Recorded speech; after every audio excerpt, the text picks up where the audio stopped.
माँ बेटे का अनमोल प्रेम। माँ, मुझे कुछ महीनों के लिए विदेश जाना पड़ रहा है। तेरे रहने का इंतजाम मैंने वृद्ध आश्रम में करवा दिया है।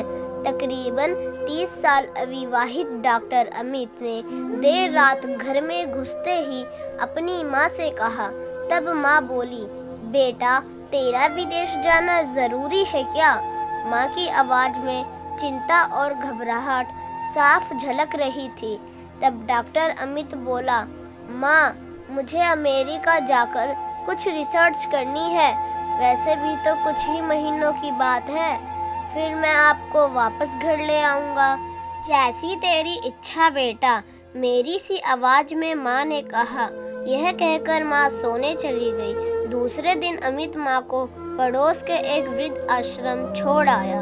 वृद्ध आश्रम में आने पर शुरू में हर व्यक्ति के चेहरे पर जिंदगी के प्रति हताशा और निराशा साफ झलकती थी, लेकिन सावित्री देवी जी के चेहरे पर वृद्ध आश्रम में रहने के बावजूद कोई शिकन तक न थी। एक दिन आश्रम में बैठे कुछ बुजुर्ग आपस में बातें कर रहे थे। उनमें से 3-4 महिलाएं भी थीं। उनमें से एक महिला बोली, डॉक्टर का कोई सगा संबंधी नहीं था क्या जो अपनी माँ को यहाँ छोड़ गया? तब वहाँ बैठी एक महिला बोली, सावित्री देवी जी के पति की मौत जवानी में ही हो गई थी। तब अमित करीब 5 साल का था। पति की मौत के बाद सावित्री देवी जी और उसके बेटे को रहने और खाने के लाले पड़ गए थे। तब किसी भी रिश्तेदार ने उनकी मदद नहीं की थी। सावित्री देवी जी ने दूसरों के घर में झाड़ू पोछा करके अपने बेटे अमित को पढ़ाया लिखाया। अमित भी पढ़ने लिखने में बहुत होशियार था, तभी तो वह डॉक्टर बन गया। वृद्ध आश्रम में करीब 7 महीने गुजर जाने के बाद एक दिन सावित्री देवी वृद्ध आश्रम के संचालक राकेश शर्मा जी के ऑफिस के नंबर से अपने बेटे को फोन किया और कहा, अमित, तुम इंडिया आ गए हो या फिर अभी भी अमेरिका में ही हो? अमित का जवाब था, माँ, मैं अभी अमेरिका में ही हूँ। अब तो सावित्री देवी जी जब भी 3-3, 4-4 महीने से फोन करती तो अमित का एक ही जवाब आता कि मैं अभी यही हूँ। जैसे ही मैं अपने देश आऊँगा तुझे बता दूँगा। इस तरह समय गुजरता गया और 2 साल गुजर गए।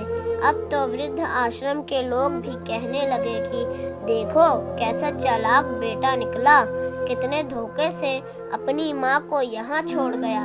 तभी आश्रम का एक अन्य बुजुर्ग बोला, मुझे तो नहीं लगता कि डॉक्टर कोई विदेश गया होगा।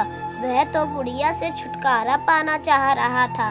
तभी किसी और एक बुजुर्ग ने कहा, मगर वह तो शादीशुदा भी नहीं था। फिर होगी कोई गर्लफ्रेंड जिसने कहा होगा, पहले माँ के रहने का अलग इंतजाम करो, तभी मैं तुमसे शादी करूँगी।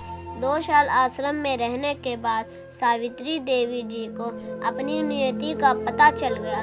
बेटे का गम उन्हें अंदर ही अंदर खाने लगा। वह पूरी तरह टूट गई।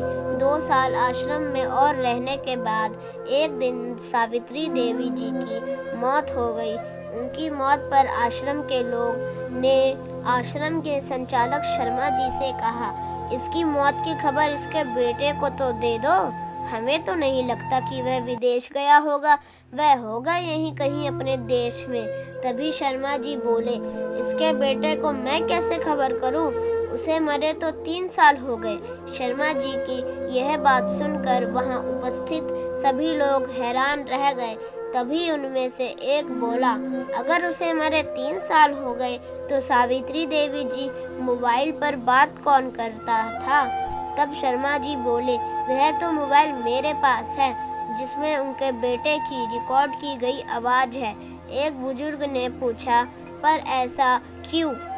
तब शर्मा जी बोले, करीब 4 साल पहले तब अमित अपने माँ को यहाँ छोड़ने आया था तो उसने मुझसे कहा कि शर्मा जी, मुझे ब्लड कैंसर हो गया है और डॉक्टर होने के नाते यह मैं अच्छी तरह जानता हूँ कि इसके आखिरी स्टेज में मुझे बहुत तकलीफ होगी। मेरे मुंह और मेरे मसूड़ों से खून भी आएगा। मेरी यह तकलीफ माँ से देखी ना जा सकेगी। वह तो जीते जी मर जाएंगी। मुझे तो मरना ही है, पर मैं नहीं चाहता कि मेरे कारण मेरे से पहले मेरी माँ मरे। मेरे मरने से पहले 2 कमरों का हमारा छोटा सा फ्लैट और जो भी घर का सामान आदि है वह मैं आश्रम में दान कर दूंगा। यह दास्तां सुनकर आश्रम के सभी लोगों की आंखों में भी नम हो गई। सावित्री देवी जी का अंतिम संस्कार आश्रम में ही करा दिया गया। उनके अंतिम संस्कार में शर्मा जी ने आश्रम में रहने वाले बुजुर्गों के परिवार वालों को भी बुलाया। माँ बेटे के इस अनमोल प्यार और अटूट दास्तां को कुछ लोगों पर इतना असर हुआ कि कुछ बेटे अपने माँ बूढ़े बाप को वापस घर ले गए। दोस्तों, उम्मीद करती हूँ कि यह कहानी आपको अच्छी लगी होगी। अगर थोड़ी सी भी अच्छी लगी तो चैनल को लाइक और सब्सक्राइब करें। धन्यवाद। और आपने इस वीडियो को अंत तक देखा, इसके लिए आपका बहुत बहुत शुक्रिया।